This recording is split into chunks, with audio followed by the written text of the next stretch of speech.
Olá, meu irmão, bom dia. Minha irmã, bom dia. Que a graça e a paz do nosso Senhor Jesus esteja com você nesse dia de hoje.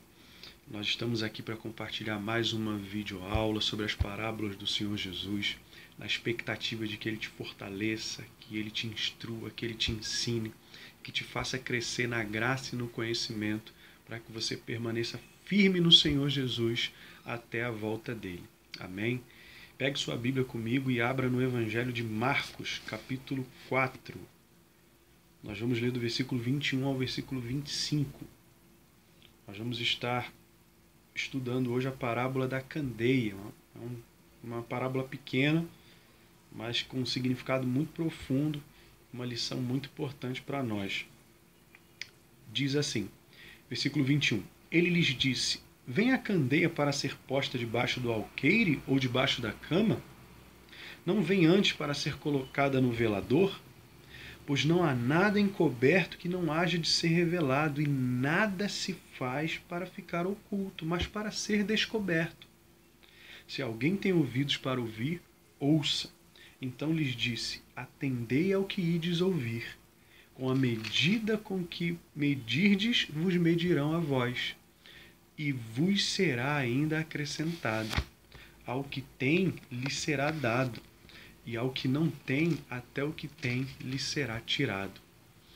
Aqui nós temos Jesus falando sobre a candeia. A candeia era um tipo de lâmpada ou lamparina que eles utilizavam na época, feita de barro. Era muito simples, onde eles colocavam dentro um pouco de azeite, né, e que esse azeite ele molhava o pequeno pavio que eles utilizavam, que era de lã e de pano, e ali eles ateavam fogo e penduravam ela num velador para que iluminasse toda a casa, porque naquela época eles não tinham eletricidade e mesmo durante o dia a luz do sol ela não passava da porta da casa porque as janelas eram pequenas e ficavam no alto. Então a necessidade de ter uma candeia em casa era importante para a iluminação da própria casa durante o dia inteiro. Ela ficava acesa de dia e de noite. Então essa era a principal função da candeia, iluminar toda a casa. E Jesus está contando essa parábola aqui imediatamente após falar da parábola do semeador. Então, para nós compreendermos a parábola da candeia, é importante nós lembrarmos do que Jesus está falando na parábola do semeador, a sua explicação e o porquê Jesus passou a falar por parábolas. Isso é muito importante. Se você não sabe, se você já ouviu e esqueceu, é fundamental você entender o porquê Jesus passou a falar por parábolas, tanto para a sua vida de leitura da palavra, quanto para a nossa compreensão da parábola da candeia. Sobre a parábola do semeador, todos nós sabemos que Jesus contou essa parábola com o intuito de ensinar as verdades do reino e que elas são dadas somente àqueles que recebem a sua palavra no coração, com fé, como é o exemplo do solo frutífero. Porém, um dos pontos mais importantes da parábola do semeador é a razão que levou Jesus a ensinar publicamente através de parábolas. O senso comum, ele diz que Jesus passou a ensinar por parábolas para facilitar a compreensão das pessoas. Talvez você pense assim ou já ouviu esse tipo de explicação. E os discípulos de Jesus perguntam a ele por que ele mudou a maneira de ensinar e passou a falar por parábolas. E Jesus responde, né? A razão que levou Jesus a falar por parábolas é muito importante nós aprendermos, e nós vamos ler a resposta completa de Jesus. Você pode abrir aí no capítulo 13 de Mateus, que é a resposta completa. Tem tanto no capítulo 13 de Mateus quanto em Lucas, mas em Mateus ela está de uma maneira mais clara. Mateus capítulo 13, versículo 10 a 15 diz assim: aproximando-se dele os discípulos, lhe perguntaram: por que lhes falas agora por meio de parábolas? Respondeu-lhes Jesus: porque a vós é dado conhecer os mistérios do reino dos céus, mas a eles não lhes é dado. Ao que tem se lhe dará, e terá em abundância. Ao que não tem, até aquilo que tem lhe será tirado. Por isso lhes falo por parábolas, porque eles vendo, não veem, ouvindo, não ouvem nem compreendem. Neles se cumpre a profecia de Isaías. Certamente ouvireis, mas não compreendereis. Certamente vereis, mas não percebereis, pois o coração deste povo está endurecido. Então, a primeira razão que Jesus mudou a sua maneira de ensino foi para encobrir as verdades do reino para aqueles que ouviam seus ensinos e não criam. Então, a primeira razão do porquê Jesus passou a falar por parábolas não foi para que a compreensão das pessoas fosse melhor, foi para que a compreensão da multidão que seguia Jesus e só ouvia, mas tinha um coração endurecido e não cria, era para encobrir, esconder deles as verdades que eles rejeitaram. Porque Jesus já vinha ensinando esse povo há mais de 2 anos, gente. Ele não passou a falar por parábolas no início do seu ministério. Isso é importante você saber. Então, eles estavam com Jesus o tempo todo, ouviam a Jesus, eram alimentados por Jesus, eram ensinados por Jesus, mas eles faziam ouvido de mercador. Eles apenas ouviam, mas não recebiam no coração. O intuito deles era serem alimentados pelo pão que Jesus multiplicava. Era ver ou receber algum milagre da parte de Jesus. Por isso que em João capítulo 6, 26, Jesus vai dizer: vocês me seguem somente pelo pão que perece.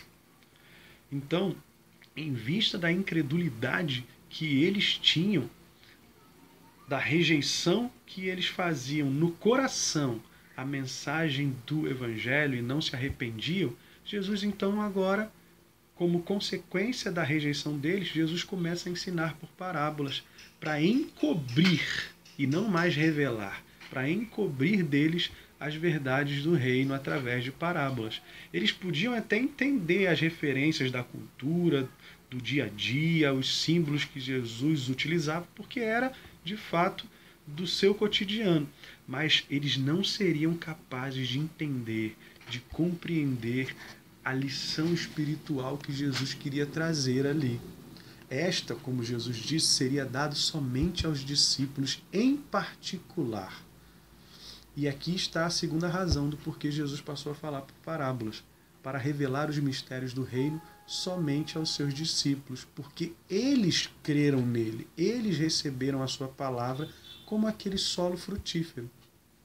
Então, aqui está claro que Jesus passou a falar por parábolas, primeiro, para encobrir os mistérios do reino aos incrédulos, aos que rejeitavam a sua mensagem, mesmo estando com ele ali, e segundo, para revelar esses mistérios somente aos íntimos, aos que o ouviam e recebiam a sua palavra no coração. Então, todos aqueles solos que Jesus fala na parábola do semeador, como o solo à beira do caminho, que é um solo seco e árido, solo rochoso, sem raízes, o solo cheio de espinhos, eles representam exatamente a multidão interesseira, que recebia no ouvido a semente, mas negava ela no coração.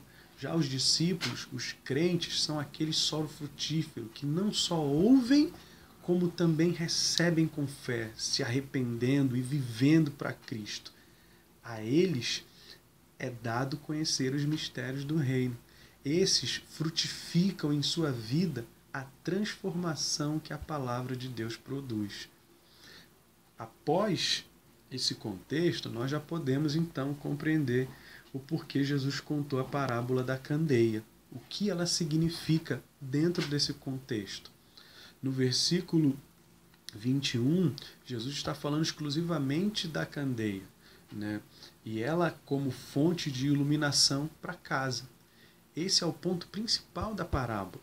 A candeia, ela representa a iluminação que Jesus dá para aqueles que recebem a sua palavra com fé no coração, para que eles possam entender cada vez mais as verdades do Evangelho. No versículo 22, quando ele fala que não há nada encoberto, que não haja de ser revelado e nada se faz para ficar em oculto, mas descoberto, Jesus está mostrando que nada que na parábola estivesse oculto aos incrédulos deixaria de ser revelado aos íntimos, aqueles que creem no Evangelho. Poderia estar encoberto para os incrédulos, mas os íntimos receberiam a revelação, a compreensão, o entendimento das verdades do reino de Deus. E no versículo 23 a 25, quando ele fala para prestarem atenção ao que estavam ouvindo, porque à medida que eles tivessem utilizado para medir, também seriam medidos, Jesus está deixando claro que não há injustiça da sua parte em deixar os incrédulos sem compreensão. Jesus passou muito tempo ensinando a multidão. E o que eles fizeram? Até ouviam, mas nunca creram e se arrependeram. Por isso, a medida que a multidão utilizou para rejeitar a mensagem do Evangelho, agora estava sendo usada com eles. Ou seja, aquilo que eles plantaram, rejeição ao Evangelho, eles estavam colhendo rejeição da parte do Senhor Jesus para não aprenderem mais.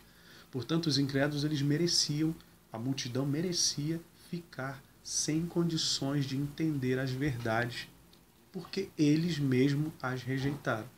Então, o mesmo Jesus deixou isso bem claro, por exemplo, em outro texto. No capítulo 10 de Mateus, versículo 33, ele diz que aqueles que o negassem diante dos homens, ele o negaria diante do Pai. Negar a Cristo é negar o seu ensino, é negar o seu nome, é negar a fé nele. E como que nós negamos? Através das nossas palavras e ações. Então, aquela multidão, ela até ouvia, mas não produzia frutos, porque o seu coração era um coração incrédulo, era um coração interesseiro. Mas essa mesma passagem do versículo 23 ao 25 diz que os crentes, os discípulos, aqueles que receberam o Evangelho com fé e se arrependeram, a estes Jesus promete que eles serão enriquecidos cada vez mais com o entendimento e a revelação das verdades do reino. Ou seja, a cada dia Jesus iria acrescentar mais e mais graça para que eles cresçam e frutifiquem em intimidade com o Senhor e amadureça na fé. Como ele diz, ao que tem, mais lhe será dado. A vós será ainda acrescentado. Ou seja, porque você creu no Evangelho, o Senhor Jesus continuará a te levar a crer, a compreender e a crescer nessa compreensão do Evangelho, para que você esteja cada vez mais firme. Então, essa é a lição da parábola. Jesus iluminaria aqueles que tinham o Evangelho dele no seu coração e Jesus encobriria essas verdades para aqueles que haviam rejeitado esse mesmo Evangelho no coração. Então, essa parábola nos ensina duas lições muito importantes. A primeira delas é a triste realidade daqueles que rejeitam o Evangelho. Aqui nós podemos pensar em algum amigo, vizinho, familiar, o qual já foi em cultos na sua igreja, já participaram de cultos domésticos que você convidou, já ouviram o Evangelho de você várias vezes em conversas mesmo, e quantas não foram as vezes que ouviram, mas nunca deram uma resposta positiva, nunca se arrependeram, nunca creram. Todas as vezes até ouviam por ser seu amigo, sua amiga, seu irmão, sua irmã, mas rejeitavam aqui no coração. Quantas não foram as vezes? Muitos desses são aqueles que gostam de ouvir sobre Jesus, acham Jesus um cara legal, um bom profeta, um homem bom, e até oram a ele quando tem alguma necessidade ou quando estão em alguma dificuldade. Exatamente igual à multidão. Só iam atrás de Jesus quando precisavam de algum milagre. Mas estes, seu amigo, seu vizinho ou seu familiar, igual à multidão, eles rejeitam Jesus no coração e por isso eles se encontram nesse estágio de o Senhor Jesus tê-los entregado à dureza do seu coração. Ou seja, Jesus vai deixar eles assim mesmo. Eles querem rejeitar o Evangelho, serão rejeitados também. Porque o mesmo Jesus disse que quem nele crê não é julgado, mas quem não crê já está julgado, porque não crê no nome do unigênito Filho de Deus, ou seja, não crê em Jesus, como diz João 3,18. E este é o julgamento, meu irmão. Eles não estão rejeitando a você, a mim, a sua ou a minha palavra. Eles estão rejeitando o próprio Senhor Jesus. E esta é a realidade daqueles que rejeitam o Evangelho. Jesus deixa eles sem iluminação para que sejam condenados. A nós, porém, cabe nós orarmos por essas pessoas, por esses familiares, para que Deus se compadeça deles e continuemos a pregar o Evangelho para eles. Pois pode ser que Deus nos salve lá na frente. Nós não sabemos. Contudo, se Ele não o fizer, se Deus não os salvar, não os converter, não foi por falta de oportunidade em ouvir o Evangelho que essas pessoas serão condenadas. E a segunda lição que essa parábola nos ensina é o privilégio dos que creem. Jesus deu a mim e a você, irmão, que pela graça de Deus, através do Espírito Santo, cremos no Evangelho, o privilégio de conhecê-lo, de entendermos cada vez mais as verdades sobre ele, sobre o seu caráter, sua obra, o que a sua obra produz na nossa vida, a herança que ela nos trouxe, a redenção final, o novo céu, a nova terra. Oh, meu irmão, que coisa maravilhosa. Crer e receber o Evangelho nos deu o privilégio de sermos ensinados diariamente pelo Espírito Santo.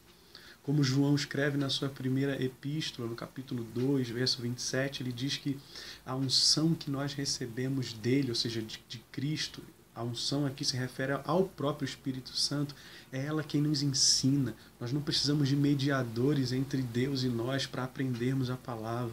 Nós podemos pegar a nossa Bíblia aqui no nosso quarto, orarmos ao Senhor, pedirmos ao Espírito Santo para que Ele nos ensine e nós vamos compreender porque o Senhor Jesus disse que Ele será como uma candeia no nosso coração.